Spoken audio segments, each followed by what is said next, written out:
Hello students, welcome back. तो यहाँ पर मैं फिर आपके सामने आ गई हूँ नया पाठ लेकर, हिंदी वसंत पाठ्य पुस्तक का पाठ 2 दादी माँ। तो बच्चों, पाठ का नाम है दादी माँ और आई होप दादी माँ का नाम सुनकर आप सभी को अपनी दादी माँ ज़रूर याद आ गई होंगी। बच्चों, दादी माँ किस तरह से जब हम छोटे थे तो किस तरह से हमें प्यार करती थी, हमें हमारी केयर करती थी, और जब हमें डांट पड़ रही होती थी तो किस तरह से मम्मी पापा की डांट से हमें वो बचाती थी, और हम जब किसी चीज़ के लिए ज़िद कर रहे होते थे तो किस तरह से दादी वो चीज़ हमें कहीं ना कहीं से लाकर देती थी। तो बच्चों, इस पाठ में भी हम कुछ यही देखने वाले हैं कि किस तरह से यहाँ पर इस पाठ के अंदर दादी माँ और लेखक के बीच के रिश्ते को बताया गया है, दोनों के बीच की बॉन्डिंग को बताया गया है कि किस तरह से दादी माँ लेखक से प्यार करती थी। जब वो बीमार पड़ते थे तो किस तरह से रात रात भर जाग कर वो उनकी सेवा करती थी और किस तरह से वो पूरे परिवार की देखभाल करती थी। तो इस पाठ में हमें दादी के व्यक्तित्व का पता चलेगा। तो चलिए बच्चों, शुरुआत करते हैं हम आज इस पाठ की। अभी लेखक के हाथ में किशन भैया का पत्र था जिसमें लिखा था कि दादी माँ नहीं रही।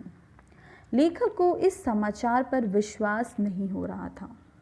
तो बच्चों, लेखक के हाथ में पत्र है, किशन भैया जो कि लेखक के बड़े भाई हैं, और उस पत्र से उन्हें पता चला कि दादी माँ अब इस दुनिया में नहीं है, और लेखक को इस बात पर विश्वास नहीं हो रहा था और लेखक की आंखों में आंसू भर आए थे। लेखक को दादी माँ के साथ बिताई हुई सारी घटनाएं याद आने लगी। तो चलिए बच्चों, शुरू करते हैं हम और जानते हैं इन घटनाओं को। बच्चों में लेखक को बरसात के दिनों में गंध भरे जल में कूदना अच्छा लगता था, जिससे एक बार उसे बुखार आ गया था। और अगर आपने कभी नदी में जंप किया है तो आपको पता होगा कि नदी में जंप करके नहाने में कितना मज़ा आता है। तो यहाँ पर लेखक को भी पानी में झाग भरे जलाशय में कूदने में बहुत ही आनंद आता था, और जब वो पानी में कूद कर नहाते थे तो उन्हें एक बार बहुत तेज़ बुखार आ गया। उस समय उसे बीमार पड़ना भी अच्छा लगता था।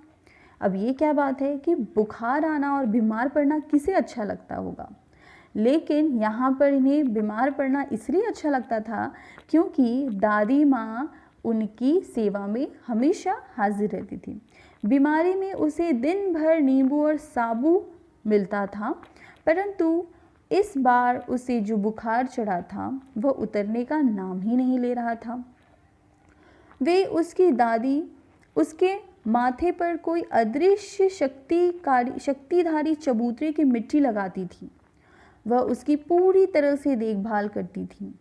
दादी माँ को गाँव में मिलने वाली 50 किस्म की दवाइयों के नाम याद थे। उन्हें गंदगी बिल्कुल पसंद नहीं थी। उन्हें गंदगी पसंद नहीं थी और वो बहुत ही साफ सुथरा रहना चाहती थी। लेखक आज भी बीमार पड़ते हैं, परंतु मेस महाराज अपनी इच्छानुसार देखभाल करता है। डॉक्टर की शक्ल देखते ही अब उसका बुखार भाग जाता है। अब लेखक का बीमार पड़ने का मन नहीं करता। तो ये सारी चीज़ें बच्चों हम देखते हैं कि लेखक पुरानी चीज़ें याद करते हैं कि किस तरह से जब वो छोटे थे और जब वो झाग भरे जलाशयों से खेल कर आते थे और बीमार पड़ जाते थे तो दादी 50 किस्म की दवाई उन्हें समय समय पर उन्हें साबु देना, समय समय पर उन्हें नींबू देना, और इतना ही नहीं, शक्तिधारी चबूतरे की मिट्टी जिसमें वो बिलीव करती थी वो लाकर उनके माथे पर लगाना, उनकी दिन रात सेवा करना है, बहुत दिन रात उनकी सेवा में लगी रहती थी। तो लेखक यहाँ बताते हैं कि आज भी मैं बीमार होता हूँ, लेकिन मेस जो डॉक्टर है वो आकर मुझे दवाई देकर चला जाता है, मेस महाराज मुझे खाना देकर चला जाता है, लेकिन मुझे अब बीमार पड़ने का मन नहीं करता। आगे हम देखेंगे बच्चों, यहाँ पर इस पार्ट में हमको यहाँ पर दादी का व्यक्तित्व देखने के लिए मिलेगा कि एक दोपहर को दादी रामी चाची को बहुत ज़ोर से डांट लगा रही थी। रामी की चाची ने पहले पैसे वापस नहीं दिए थे और दोबारा से वो पैसे मांगने आ गई थी। वह दादी माँ के आगे गिड़गिड़ा रही थी कि बेटी की शादी के बाद वह पूरा पैसा उन्हें वापस दे देगी। लेखक ने दादी माँ को पैसे दे देने के लिए कहा कि दादी माँ, रामी चाची इतना बोल रही हैं तो उन्हें पैसे दे दो। लेकिन दादी माँ ने उसे भी डांट लगा दी।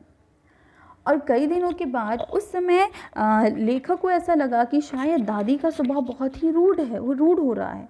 लेकिन कुछ दिनों बाद लेखक को ये पता चलता है कि दादी माँ ने रामी चाची का पिछला कर्ज भी माफ़ कर दिया, साथ ही साथ उसकी बेटी की शादी के लिए उन्होंने 10,000 रुपये भी दिए। तो बच्चों देखो, यहाँ पर हमें ये दादी माँ के व्यक्तित्व का पता चलता है कि वो नारियल की भांति ऊपर से तो कठोर थी, किंतु अंदर से वो उतनी ही सॉफ्ट थी, उतनी ही दयालु थी, और दया करने में, कभी भी किसी की सहायता करने में वो पीछे नहीं हटती थी। एक और इंसिडेंट बच्चों मैं आपको बता देना चाहती हूँ, किशन भैया की शादी। जैसे कि मैंने आपको पहले ही बताया था कि वो किशन जो है, किशन भैया वो लेखक के बड़े भाई थे।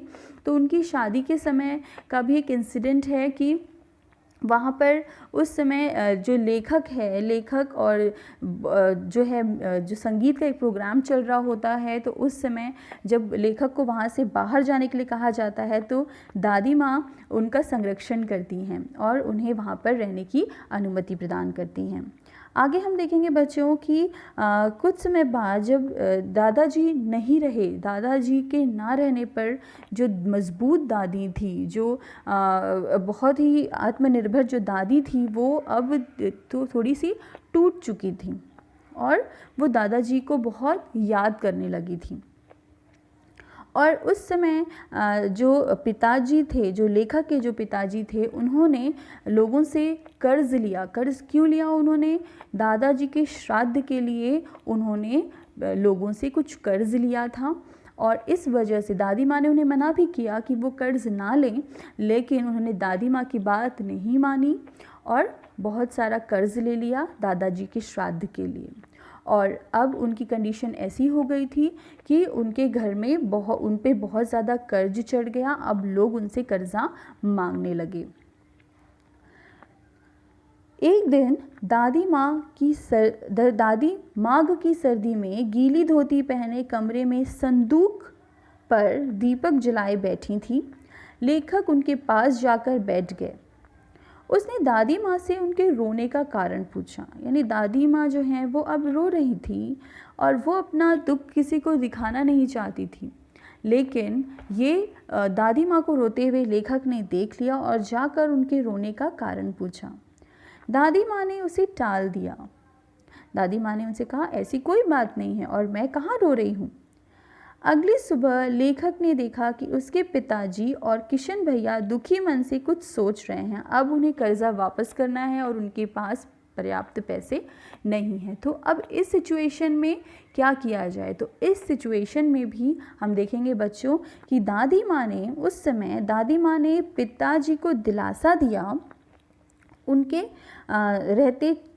रहते हुए चिंता ना करें। उन्होंने पिताजी को अपने सोने के कंगन, वो कंगन जो दादाजी ने दादी को दिया था, आखिरी निशानी वो सोने के कंगन भी उन्होंने पिताजी को दे दिए ताकि वो सबके कर्ज को चुका सके। तो बच्चों यहाँ हम देखते हैं कि किस तरह से दादी माँ का यहाँ पर हमें व्यक्तित्व हमने देखा दादी माँ का कि वो बहुत दयालु थी, वो बहुत दया करती थी, वो बहुत ही एक्टिव थी और चाहे वो पिताजी, चाहे वो घर की बात हो, चाहे वो लेखक की बात हो, हर समय वो बहुत ही सक्रिय रहती थी, सक्रिय भूमिका उन्होंने निभाई। और हम उनके ये दयालु पक्ष को हम देखते हैं कि किस तरह से उन्होंने रामी चाची का पिछला कर्ज माफ़ किया, साथ ही साथ उन्होंने उन्हें 10,000 रुपये भी दिए ताकि वो शादी अच्छे से कर सके। तो इस प्रकार हम देख सकते हैं बच्चों कि दादी माँ जो थी वो कितनी परोपकारी थी और दूसरों की सहायता करने में पीछे नहीं हटती थी। तो बच्चों, आई होप आप लोगों ने ये पार्ट को एंजॉय किया होगा और पार्ट आपको बहुत अच्छे से समझ में आ गया होगा। तो नेक्स्ट वीडियो के साथ मैं फिर आऊँगी, तब तक के लिए टेक केयर, थैंक यू।